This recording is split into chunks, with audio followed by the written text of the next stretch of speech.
अभी रिसेंट में अगर आप साइबर सिक्योरिटी में बात करो तो मैं DFIR के साथ हूँ। अच्छा। मेरे कॉलेज में अभी जस्ट एक DFIR करके चीज इस्टेब्लिश हो रही है। ओके। DFIR बेसिकली होता है digital forensic investigation response. Okay.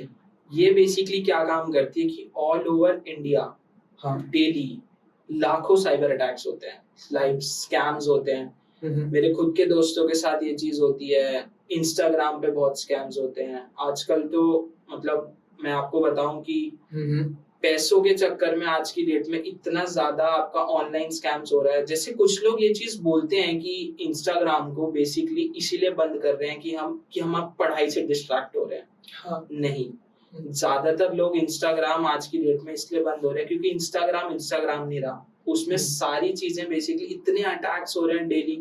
आप बिलीव करोगे, आप नॉर्मल अपने इंस्टाग्राम पे बैठे हो, आप ही को किसी ने कोई गलत इमेज भेज दी और आप ही की गलती है। सोचो, ऐसा हो सकता है? हम अभी यहाँ बैठे हैं, मेरा फोन यहाँ रखा है, मैंने अपना फोन देखा, किसी ने मुझे इमेज भेजी और मैं चेक कर रहा हूँ, नीचे पुलिस वाले मेरे को ट्रैक करना शुरू कर दिए कि मेरी गलती है। कैसे? ऐसा होता है कि आपकी किसी ने फेक आईडी बनाई। अच्छा। मैं अवेयर करता हूँ, ये बहुत चल रहा है आज की डेट में। आपकी किसी ने फेक आईडी बनाई, ठीक है। उस फेक आईडी से ऊपर 2-3 मैसेजेस आपकी आईडी पे कर दिए। क्योंकि देखो, अगर आपको फेक आईडी के स्क्रीनशॉट चाहिए होते तो बस आप ऊपर नाम लिख दोगे, डीपी लगा दोगे, हाँ, और 2-3 मैसेज आपने भेज दिए। अब आपकी आईडी से वो मैसेज नहीं गए क्योंकि वो फेक आईडी है, लेकिन आपका नाम और आपकी फोटो सेम है। अब वो मैसेजेस तो हट गए क्योंकि अगर वो बंदा कंप्लेंट कर रहा है, आपकी बंदा बंदी जो भी है वो आपकी कंप्लेंट करे, वो ये चीज बोल देगी कि सर इसने मेरे को मैसेज करने के बाद मैसेज कर दिया अनसेंड।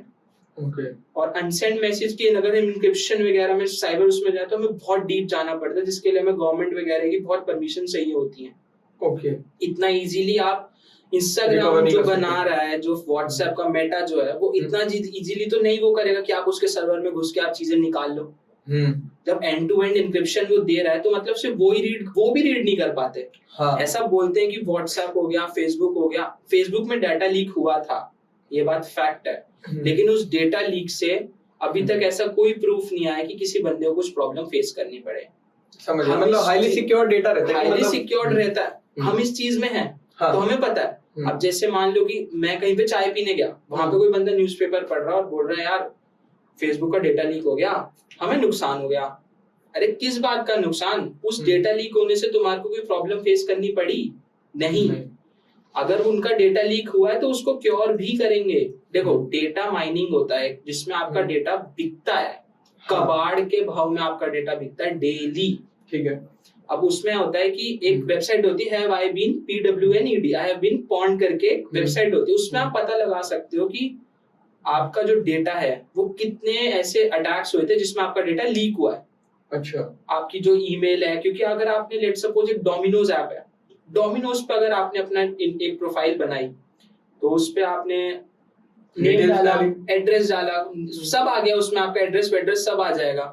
तो वो डेटा भी अगर किसी के पास जा रहा है तो उस चीज का कहीं ना कहीं फायदा उठा सकता है, चाहे वो आपको नॉर्मली कॉल करके ये पूछे कि भैया आपको लोन चाहिए। हाँ, ये आते हैं कॉल्स, आते हैं। हाँ। कभी ऐसा हुआ है कि आपकी मम्मी के कॉल पे आपके नाम से कॉल आ रहे हैं, हाँ, कि यार मदर और सन दोनों का डेटा है, हाँ, या उनसे बात करनी, ये अवेलेबल हैं। मेरी दादी के नंबर पे मेरे लिए फोन आया कल कि सर मैं ICICI प्रूडेंशियल से बात कर रहा हूँ, ऐसे ऐसे आपको लोन चाहिए तो मेरे को बताओ। मैंने कहा ये नंबर किसके नाम है? कहते सर ये संतोष शर्मा जी के नाम है। मैंने कहा ठीक है। तो कहते ये आपके पास, मैंने को पूछा ये आपके पास कैसे आया? कहते कि सर वो कंपनी से जुड़े होते हैं नंबर। तो मैंने कहा आपको मेरा नाम कैसे पता? और सडनली कट्स द कॉल।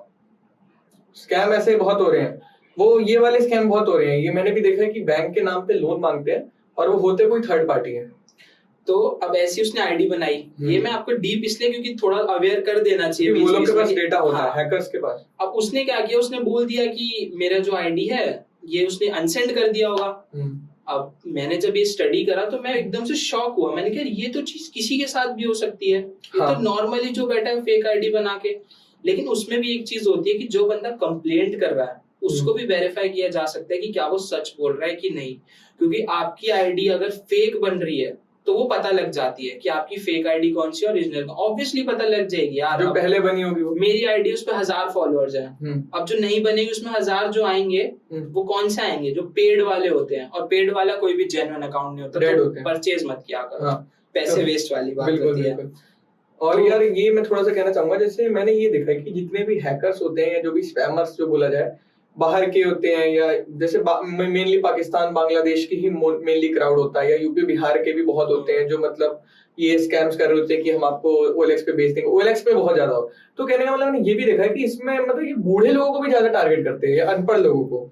जैसे पहले बोलते थे हम आपके बैंक से बात कर रहे हैं, तो बूढ़ी आंटी या कोई कहती थी हाँ हाँ बोलिए, तो फिर वो OTP दे देते थे कि हम आपके बैंक का कुछ चेंज कर रहे हैं, तो OTP दे देते थे, उनका सारे पैसे खाली हो जाते थे। एक केस तो मैंने ऐसा सुना था कि वो ऑपरेशन के लिए उसने 50-60 हजार रुपए रखे थे, और बूढ़े आदमी थे, उन्होंने बोला कि बैंक का कुछ चेंज हो रहा है, बहुत जरूरी है, आप नहीं देंगे तो आपका अकाउंट बंद हो जाएगा। तो उन्होंने ऐसे टोन में बात करा और वो लीगल लगा उनको, उन्होंने दे दिया, और उनके हार्ड अर्न मनी वेस्ट हो गए, और उनका फिर ऑपरेशन, मतलब कहने का मतलब बुरा लगता है कि गलत है ये चीज कहीं ना कहीं बहुत ज्यादा। ये जितने भी स्कैम्स हैं, मैं आपको ऑनेस्टली बताऊं, जैसे जैसे टेक्नोलॉजी बढ़ती रहेगी ना, साइबर अटैक्स बढ़ते ही रहेंगे।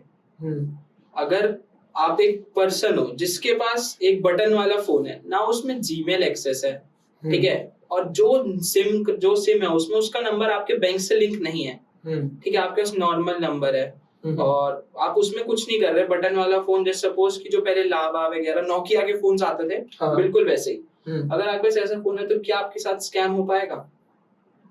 इस पे भी हो जाएगा, इस पे भी हो जाएगा, क्योंकि मैसेजेस तो उस पे भी आते हैं। इसमें ऐसे स्कैम होता है कि आपने जो सिम ली होगी वो आधार कार्ड के थ्रू ली होगी। अगर अभी की बात करें तो पहले तो सिम नॉर्मली कैसे भी मिल जाती थी, आधार कार्ड आना जो स्टार्ट हुआ, ज्यादा ट्रेंड आधार कार्ड में, वो कुछ 10 साल पहले से शुरू हुआ, 2013 के अराउंड, 15 बोला जाएगा, 15 से सब वैलिड हो गए। 2014 में मेरा आधार कार्ड बना था, उस टाइम मैं 6th क्लास में था, तब मेरा आधार कार्ड बना था, तब ये बनने शुरू हुए थे। और जब भी कोई ज्यादा अच्छी चीज लॉन्च होती है, अगर वो IT सेक्टर की चीज है, तो वो बैंगलोर, नोएडा इधर से स्टार्ट होती है, गुड़गांव, जहाँ पर ये IT के ऑफिस ज्यादा है।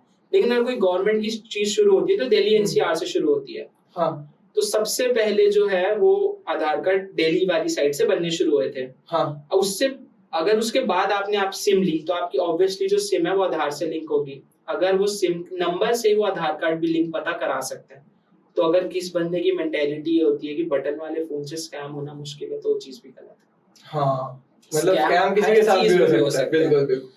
बस आपको अलर्ट रहना है। हाँ, प्रिवेंशंस बहुत हैं। प्रिवेंशंस ऐसी भी हैं कि आप अगर 1-2 चीजों को भी प्रिवेंट करके रखो, तो आपके साथ स्कैम दूर दूर तक नहीं हो सकता। बिल्कुल। अब मैं हूँ, अगर मैं साइबर सिक्योरिटी में, तो इसका मतलब ये थोड़ी कि मेरे साथ स्कैम नहीं हो सकता। मेरे साथ भी हुआ है, लेकिन हुआ कि मैंने उसको क्योर कर लिया। मेरे साथ भी हुआ है, मैं झूठ नहीं बोलूंगा, मेरे साथ भी स्कैम हो जाता है कि लोग भरोसा हो जाता है हमें सामने वाले पे, वो बात कुछ इस तरह से करते हैं। तो यार यहाँ पर जैसे मैं बात करना चाहूंगा कि जो स्टूडेंट ज्वाइन करता है कम्युनिटी को, वो मतलब किस माइंडसेट से ज्वाइन करे कि मुझे ये कम्युनिटी से क्या सीखने को मिलेगा या ग्रुप से क्या सीखने को मिलेगा? वैसे तो सच बताऊं तो आपको बहुत शातिर दिमाग होना पड़ता है साइबर सिक्योरिटी में आने के लिए। बिल्कुल। मजाक कर रहा हूँ, ऐसा नहीं होता। मजाक कर रहा हूँ। अगर आप नॉर्मल हो, अगर आपने सोचा कि यार मेरे को कुछ करना है, बिल्कुल, ऑब्वियसली हम वेब डी में भी जा रहे थे, हम ये सोचते हैं यार कुछ करना है। अब जैसे आप हो, आप पास आउट है, आप किसी पर्टिकुलर डोमेन में गए, तो आपने सोचा अगर ये कर लेते हैं। अब अगर आप साइबर सिक्योरिटी में है, तो स्टार्टिंग में ऑनेस्टली आपको बहुत ज्यादा डिफिकल्ट लगेगी। और ऑनेस्टली मुझे ये चीज समझ नहीं आती कि जिस चीज में कोडिंग कम है स्टार्टिंग फेज में, उसमें आपको डिफिकल्टी किस बात की लगती है। कुछ लोगों को कोडिंग बहुत अच्छी लगती है, मतलब वेब डी वगैरह की अगर मैं बात करूं, एंड्रॉइड वगैरह की, तो उसमें बेसिकली कोडिंग तो मस्ट है ही। अब बिना कोड, जब तक आप हेलो वर्ल्ड नहीं स्टार्ट करते तब तक आप कुछ नहीं कर सकते। बिल्कुल। साइबर सिक्योरिटी में बेसिकली सबसे पहला चीज जो होती है वो होती है इंफॉर्मेशन गैदरिंग। अच्छा। आप पहले हर चीज के बारे में स्टडी करो कि है क्या।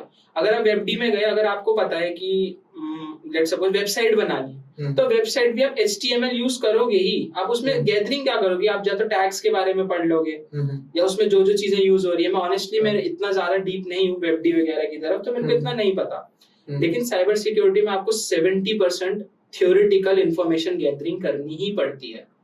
उसके बाद जाके आप टूल्स पे काम करते हो जिस चीज से आप चीजों को क्योर कर पाओगे। और कहीं ना कहीं यार देखो लोग बोलते हैं कि बीटेक की नॉलेज काम की नहीं होती, सिर्फ कोडिंग सीखो जॉब ऐसा लगे। कुछ भी नहीं लेकिन है। आपका है कि आपके में पहले टेक्निकल नॉलेज बहुत ज्यादा अच्छी लेवल की होनी चाहिए, तब आप उस पे काम कर पाओगे टूल्स पे। अगर आप प्लान कर रहे हो साइबर सिक्योरिटी में डाइव करने के लिए, तो ऐसा नहीं है कि थर्ड ईयर में आके या सेकंड ईयर में आके, आप फर्स्ट ईयर से शुरू करो। आप बेसिकली जो करंट सिनेरियो चल रहा है आप उसके बारे में सर्च करो कि क्या हो रहा है मार्केट में, किस तरीके के फ्रॉड्स हो रहे हैं। अगर आपने फर्स्ट ईयर भी इंफॉर्मेशन गैदरिंग कर ली तो आप सेकंड ईयर से टूल पे काम कर सकते हो, और फोर्थ ईयर तक आते आते आप 2-3 टूल पे ऐसी मास्टरी कर लो कि जॉब इजीली मिल जाती है। मैं ऑनेस्टली बताऊं तो साइबर सिक्योरिटी में पहली जॉब प्लेस करना सबसे ज्यादा डिफिकल्ट टास्क होता है। हाँ, काफी मुश्किल है। वेबटी एडी में स्टिल पैकेज कम पे, हाँ इंटर्नशिप के थ्रू या पैकेज कम पे मिल जाती है जॉब, लेकिन साइबर सिक्योरिटी में पैकेज कम हो इस सब का इतना मायने नहीं रखता। इंटर्नशिप मिलना भी बहुत मुश्किल टास्क होता है,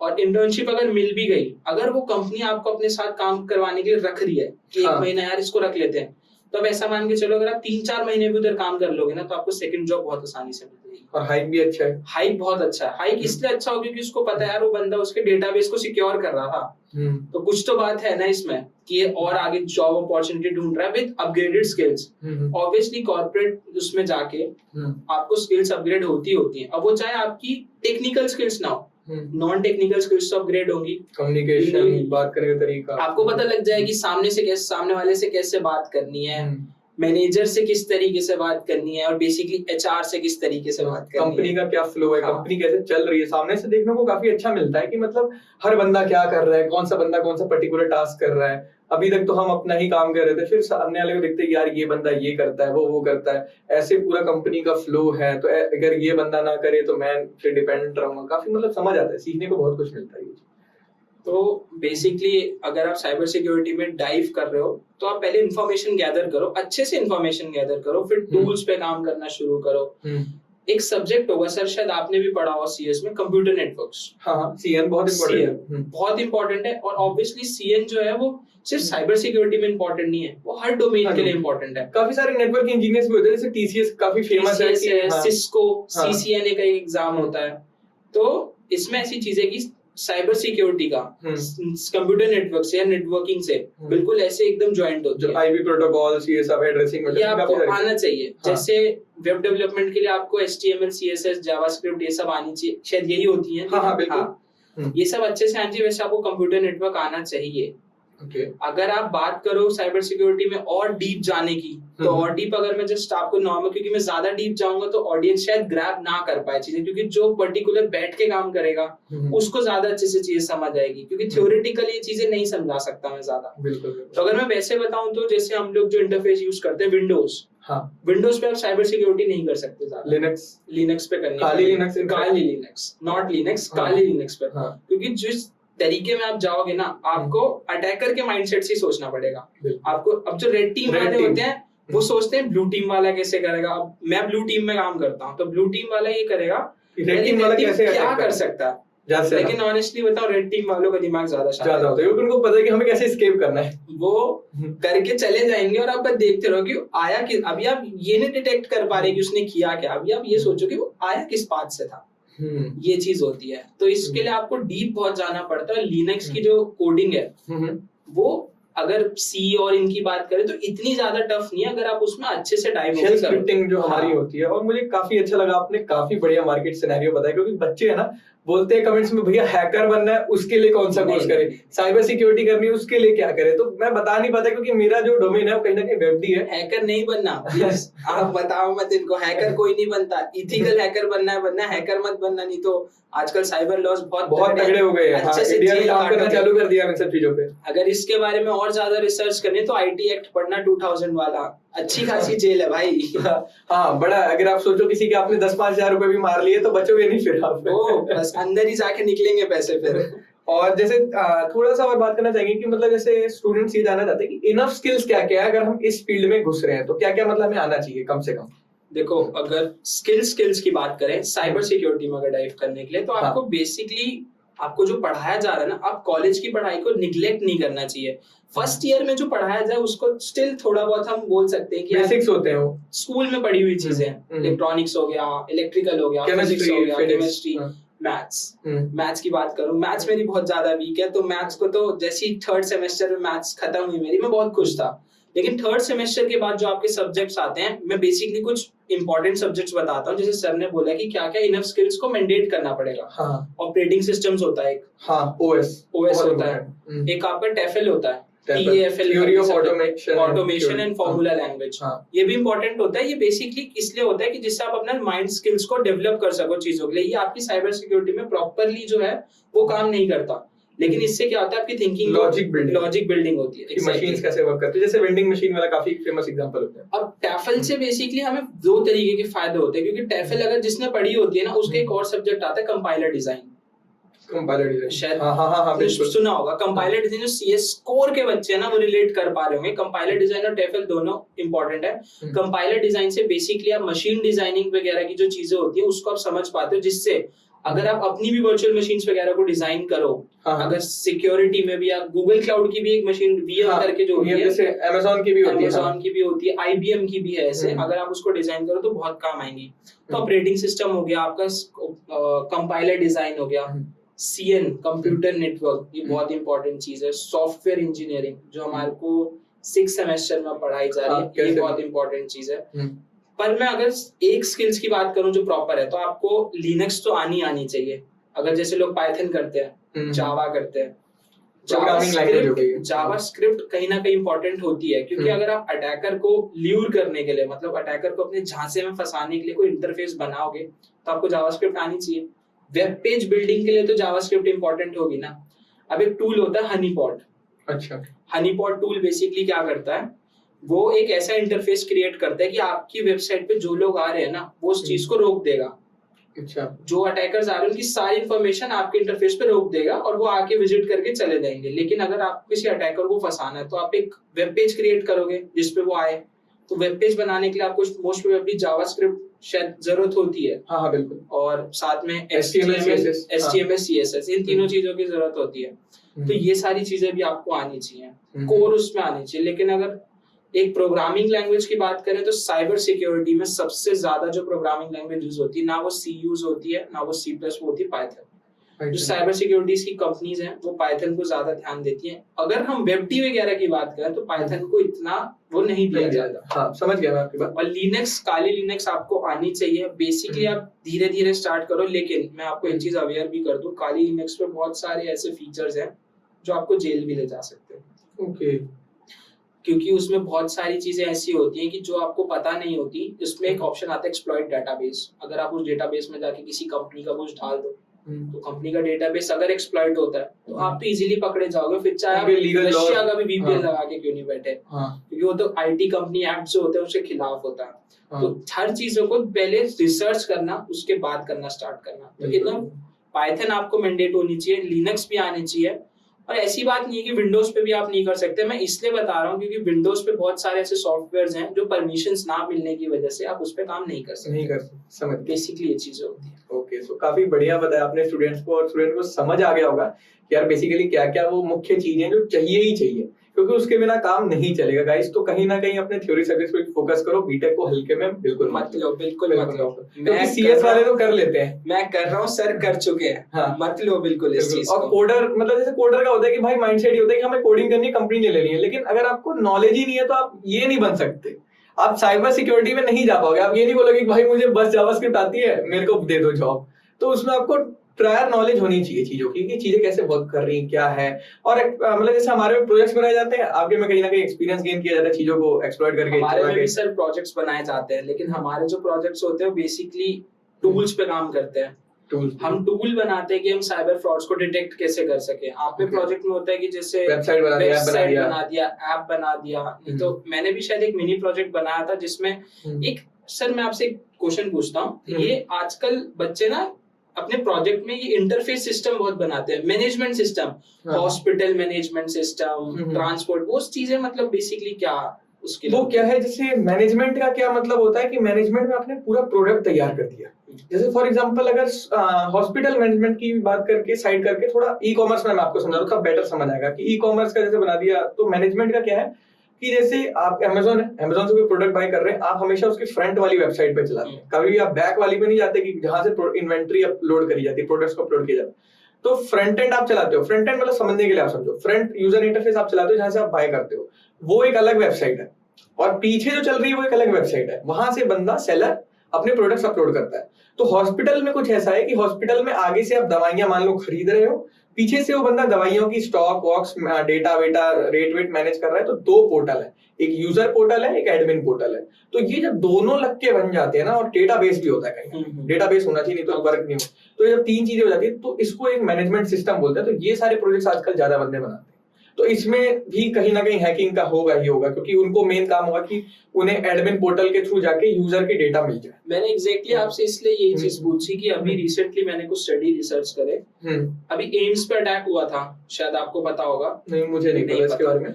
एम्स पर हांगकांग बेस्ड अटैकर्स ने अटैक किया था। उनके हॉस्पिटल मैनेजमेंट सिस्टम पर जो उनका एक यूनिट थी, मेरे को एग्जैक्ट नहीं पता, तो मैं नहीं बता पाऊंगा कि कौन सी यूनिट थी। जैसे अलग अलग यूनिट्स होती है ना, कोई कैंसर की यूनिट होती है, डिपार्टमेंट्स होते हैं। तो उनके किसी एक डिपार्टमेंट पे अटैक हुआ था। उन्होंने डिमांड करी थी 200 करोड़ एज अ फंड की, कि अगर आप वो दोगे तो हम उस चीज को रैंसमवेयर अटैक होगा वो बेसिकली। तो ऐसे जितने मैनेजमेंट सिस्टम्स होते हैं उसमें अगर बंदे बना रहे हैं, मतलब मेरे को ऑनेस्टली नहीं पता था एग्जैक्ट, आपने मुझे समझाया प्रॉपर्ली कि बेसिकली काम किस तरीके से होता है। लेकिन अगर मैं अपने टर्म्स में इस चीज को बताऊं, तो अगर आप कोई मैनेजमेंट सिस्टम बता रहे हो तो कुछ लोग उसमें ना सिक्योरिटी ऐड ऑन करना भूल जाते हैं। उस चीज का फायदा मैं तो नहीं, रेड टीम वाले जरूर उठा लेते हैं, और लेकिन भुगतना फिर हमें पड़ता है, क्योंकि हम उसको क्योर करेंगे। और रैंसमवेयर अटैक को क्योर करना सबसे ज्यादा मुश्किल काम होता है। एम्स ने स्टेटमेंट निकाली थी कि उसने अपना जो अटैक है वो मतलब कर दिया था खत्म, कि रैंसमवेयर अटैक हट गया था, उन्होंने हटा दिया था। लेकिन ऐसा नहीं होता। रैंसमवेयर अटैक का मतलब ही ये होता है कि कहीं ना कहीं आपको मॉनिटरी इश्यूज होंगे ही होंगे, सारे डेटा करप्ट हो जाते हैं। तो अगर आप अपना बेसिकली फोन भी है, मैं जैसे प्रिवेंशंस बताता हूँ, क्योंकि बता बहुत दिया साइबर सिक्योरिटी क्या है क्या नहीं है, जस्ट एक 2-3 प्रिवेंशंस बताता हूँ जो हमारी डेली लाइफ में हमारे साथ चीजें होती हैं। सबसे पहले तो अपने पासवर्ड्स को रोटेट करना चाहिए। ये चीज हर बंदा बताता है आपको, हर वेबसाइट बताती है कि अपने पासवर्ड्स को रेगुलरली अपडेट करते रहो हर 2 महीने बाद। अगर लेट सपोज कि मेरा पासवर्ड है, मैं एक एग्जांपल लेता हूँ xyz@123, तो 1 महीने बाद उस पासवर्ड को xyz@ कुछ और कर दो, लास्ट की जो 3 आपके डिजिट्स हैं उसको चेंज कर दो। आपको याद नहीं रहता, आप कहीं लिख लो, अपनी पर्सनल डायरी में लिख लो, सेफ तो रहोगे। आजकल जीमेल पे बहुत स्कैम्स होते हैं, और बंदे क्या करते हैं, एक ही पासवर्ड हर जगह रख लेते हैं। वो तो सबसे बड़ी गड़बड़ होती है। इवन मैं खुद एक यूट्यूबर हूँ, मेरी वेबसाइट मतलब मेरी जो चैनल है उसका पासवर्ड जो है वो अलग है, उसके साथ जो जिस ईमेल से मैं एडिटिंग करता हूँ उसका मेरे फोन का पास, मतलब मेरे पास अगर 10 ईमेल है तो 10 ईमेल का पासवर्ड। कभी कभार इस चीज का इशू ये आता है कि हम खुद भूल जाते हैं यार क्या पासवर्ड डाला, लेकिन यार आप नोट कर लो, क्योंकि आज की डेट में अगर हम अपने आप को शातिर समझ रहे हैं ना, तो जो हैकर है ना, जो सारी चीजें कर रहे हैं उनसे 10 गुना ज्यादा शातिर है। सही सी बात है, हमसे आगे चल रहे हैं तभी वो हैकर है।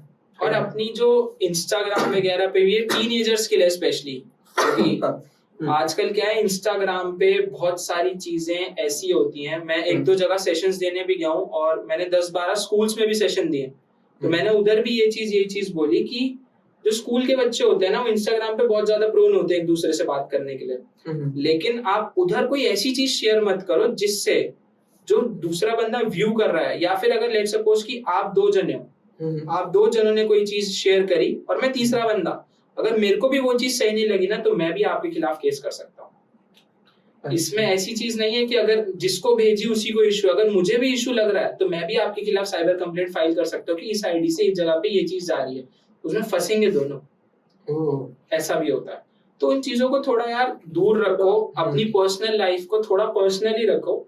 और जितने सोशल साइट्स है ना, डेटा सिक्योर कहीं नहीं होता। जैसा कि मैंने बताया था कि मेटा का भी डेटा लीक हुआ था।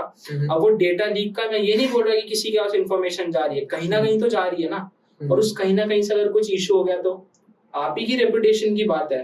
तो सबसे ज्यादा जो ऑनलाइन साइट्स पे चीजें चल रही है उसको थोड़ा कम कर दो, उससे क्या है आप लोग सिक्योर्ड रहोगे।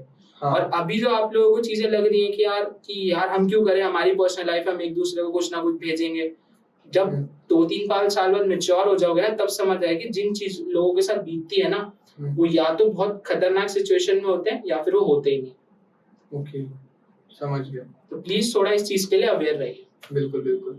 तो काफी अच्छा लगा यार, बहुत सारी बात करी। मुझे तो इनफैक्ट डर लगने लग गया है कि यार मैं कहीं हैक ना हो जाऊं, क्योंकि एक एथिकल हैकर से बात करके यार बहुत ही अच्छा लगता है। पता लगता है कि यार मतलब लोगों का माइंडसेट क्या है। हम तो सही सोच रहे हैं लेकिन सामने वाला तो हमें हैक करने के लिए बैठा हुआ है।